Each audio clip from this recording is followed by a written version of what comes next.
And put it upar and put it down. Okay, that's me smiling. Today I'm coming to you from planet Earth.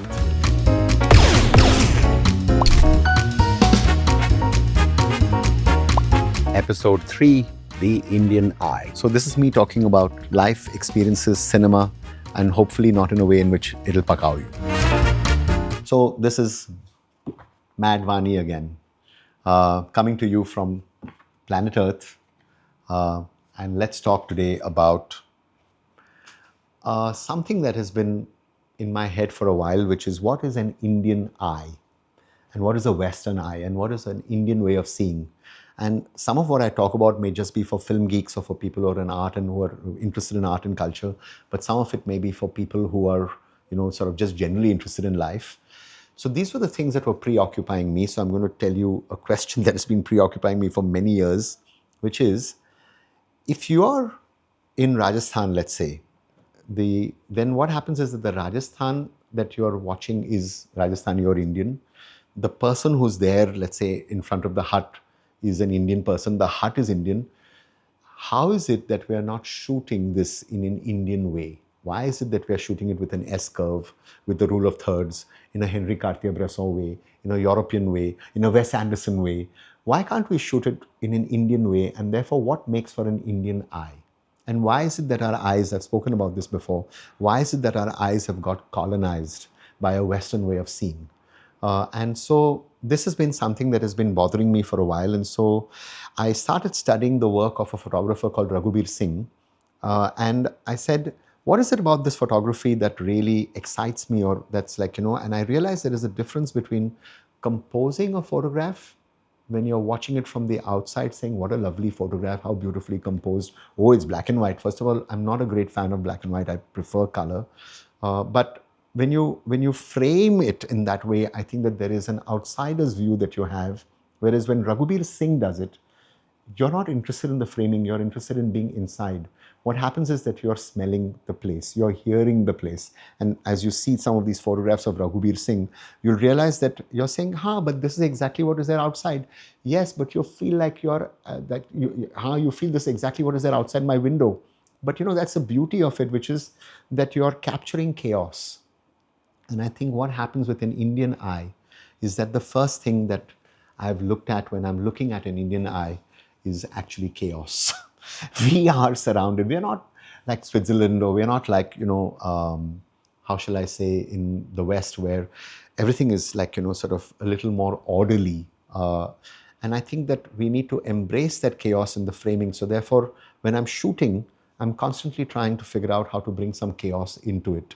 One of the things about chaotic framing is if you have foreground, midground, and background, all three.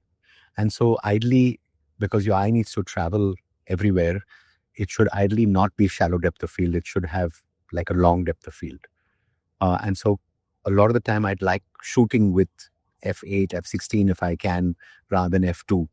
Though sometimes that f2 gives you what they call as a cinematic look, because then, you get a shallow depth of field, but I'm not a great fan of that.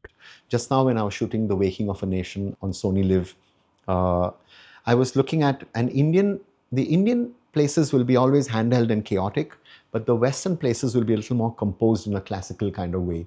But I feel that we can't just be, sort of colonized or brainwashed by saying this is good composition.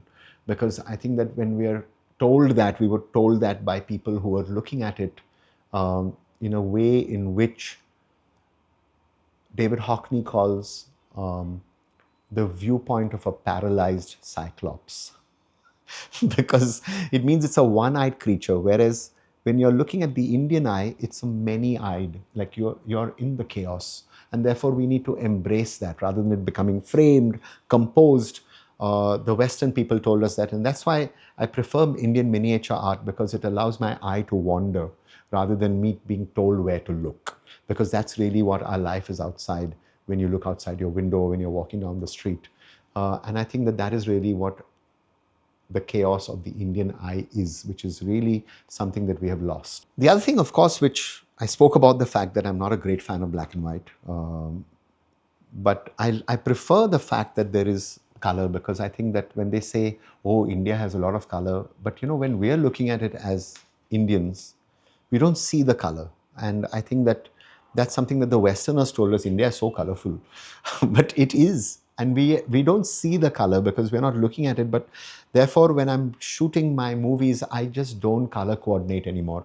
I just don't want to now get into this whole, oh, he's looking at the classical red, and why is the red there? And, this is a desat. And I don't want to do any of that, because when you're looking at chaos in color, you're not trying to actually make that orderly. And if you want to reflect life in an Indian kind of a way, then embrace color. Uh, the other thing which I've realized when you're looking at an Indian eye is that there is a certain informality that comes. And therefore, when I'm working, I'm trying to see how not to frame. I'm trying to see how to point. I'm trying to see how to capture life rather than trying to compose it, because I just can't deal with anymore, sort of people who are trying to compose it in that way that, today I can close my eye and say, I'm going to be doing a car commercial. That means that road has to look like this. It has to be an S curve, which has to go from left bottom to right top, and it has to have that arrow. And like, I can't deal with it anymore. Of course, if I have to do a car commercial, I will. Don't worry, I'll make it look good.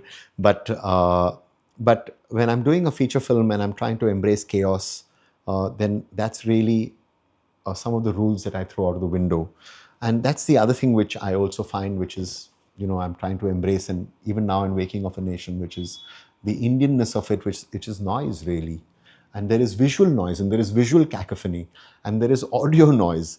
And we're trying very hard always to be minimalistic and trying to frame and compose and all. But hey, listen, why don't we just be ourselves, and why don't we just be Indian?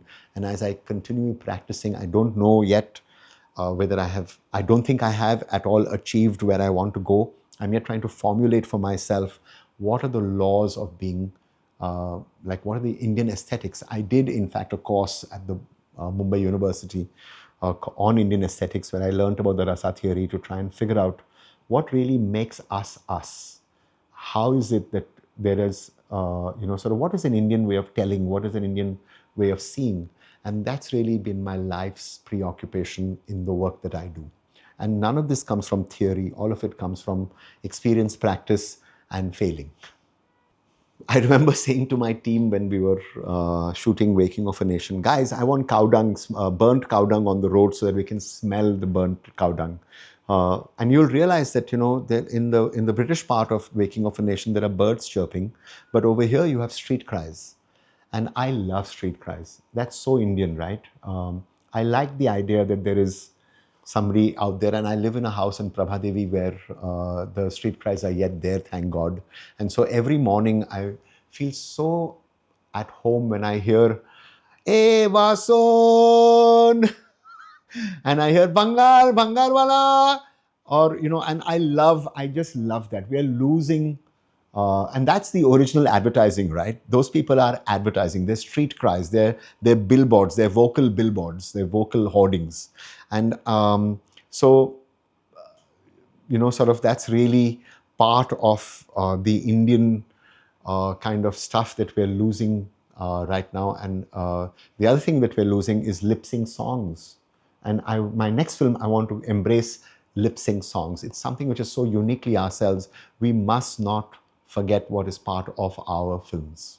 Okay, so that was me talking about the Indian eye and Indian aesthetics, a continuing search. But meanwhile, let's talk. We'll return.